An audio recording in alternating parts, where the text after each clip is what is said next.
Cuando habíamos concertado, dígalo bien Miguel, con Ignacio Montes de Oca a hablar sobre, bueno, la tensión y un poco más entre Israel y Hezbollah, claro, no se habían dado estos acontecimientos de las últimas horas, un ataque directo al corazón de Hezbollah en Beirut con la eliminación del segundo más importante del Hezbollah, nos referimos a Fuad Zucker, y ni hablar del ataque en Teherán que elimina a Ismael Haniyeh. Todo esto obviamente es un mensaje y mucho más y preguntas que se abren. Ignacio Montes de Oca, buen día, ¿cómo estás? Buen día, ¿cómo andas? Lleno de novedades, ¿no?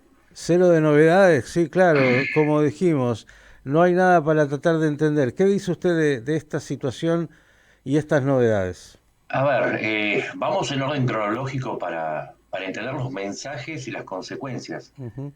En primer lugar, entender que Fuad Shakur era un personaje con un prontuario muy abultado y que su muerte tiene varios mensajes implícitos. El primero es hacia Estados Unidos.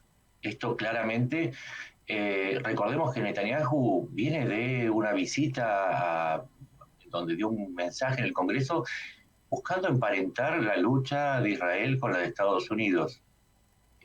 Shakur, el hombre que acaba de ser muerto hace unas horas, era el responsable del ataque en 1983 contra la barraca de los marines norteamericanos en Beirut, Ujú. que provocó 241 muertos y 128 heridos. De hecho, Estados Unidos había fijado una recompensa de $5 millones por su captura. Es decir, hay un mensaje a Estados Unidos que le venía pidiendo moderación en sus respuestas y Israel dijo, perfecto, va a ser moderado con un ataque de precisión. No solamente atacó a la cabeza al segundo, al consejero principal de la RAR, el líder espiritual de Hezbollah, sino que además puede decir, en este ataque también estoy vengándolos a ustedes. Pero eso no es todo. También Estados Unidos y la Unión Europea y Arabia Saudita y otros países de la región le habían pedido moderación y Israel dijo, sí, perfecto, moderación, pero yo tengo mi propia agenda. Y efectuó un ataque más allá de una línea que pocos conocen, que es la línea Litani. La línea Litani divide el territorio de Israel de un tercio para abajo y los dos tercios superiores estaban libres de ataques por un pacto no escrito entre Israel y el Líbano. Ha traspasado esa línea diciendo, si mis enemigos atravesaron todas las líneas rojas posibles el 7 de octubre, yo no voy a respetar ninguna otra línea, y el santuario que se había creado y que por eso Shakur vivía en esa zona ya no existe. Y hay un mensaje igual de importante que tiene que ver con los drusos.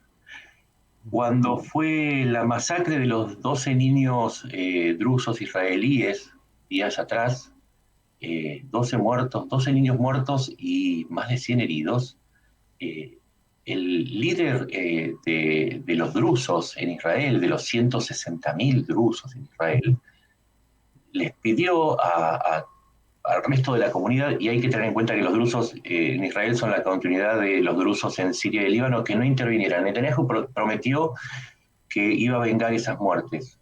Hoy le está diciendo a los drusos que efectivamente se encargó de ejecutar una represalia. Y esto no es menor, porque como dije, son una continuidad y son 1 millón de drusos. Más allá de los 160.000 drusos en Israel, hay 300.000 en el Líbano, 600.000 en Siria, que ya han demostrado tener unas milicias en extremo aguerridas y que se enfrentaron contra las fuerzas de Hezbollah en 2008 en el Líbano y contra las fuerzas de Al-Assad en Siria desde el 2011 en adelante.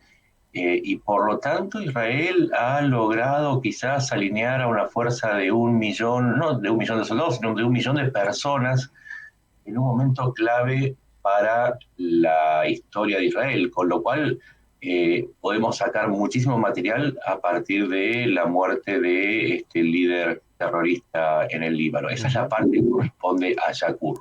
Muy importante este aspecto que has mencionado de los drusos, sin lugar a dudas que no siempre se contempla. Todo tuyo para seguir por otras geografías. Vamos a Haniyeh. En primer lugar, demuestra que así como, a ver, vamos a establecer un punto cero. Cuando triunfa la revolución islámica en Irán, se estableció un pacto no escrito mediante el cual no se atacaban Israel e Irán en sus respectivos territorios, a pesar de la promesa de los islamistas iraníes de destruir Israel. Cuando se atacaban eran por acciones a través de Israel a través de sus proxies, perdón, Irán a través de sus proxies Israel a través de acciones que no se reconocían como tales, pero que mantenían como cierta idea de que los territorios respectivos no eran objeto de un ataque directo. Cuando el 13 de abril Irán atacó a Israel, rompió el pacto. Ahora Israel le demostró, no solamente con el ataque del 19 de abril, cuando destruyó algunas baterías en Irán, que fue una respuesta que era demasiado corta para lo que había sido el ataque del 7 de octubre. En aquel momento todos pensamos que había sido demasiado mesurada. Ahora, con la muerte de Haniyeh, queda claro que Israel está dispuesto a atacar a Irán en su propio territorio. Pero hay dos consecuencias más que son igual de importantes. La primera es que esto descalabra el intento chino de unir a las facciones de los palestinos, de las 14 facciones de palestinos que hicieron un acuerdo en Pekín hace menos de una semana. Todos sabemos que en Cisjordania rige Fatah y en Gaza aún rige Hamas. Con la muerte de Haniyeh queda claro que Hamas ahora ya no rige porque entra en un proceso de debate interno para elegir nuevas autoridades y ahora no hay dos interlocutores, sino que hay uno solo. Y una consecuencia más que para mí es una apuesta que todavía no logro saber qué va a pasar. Desde mayo se sabe que las facciones que combaten en Gaza están descontentas con el liderazgo que desde Qatar ejerce el ala política. Esto tiene que ver también con la libertad de los rehenes. Ahora sin Haniyeh al frente, ¿qué van a hacer los combatientes en Gaza? Sin el liderazgo político, ¿qué pueden decidir?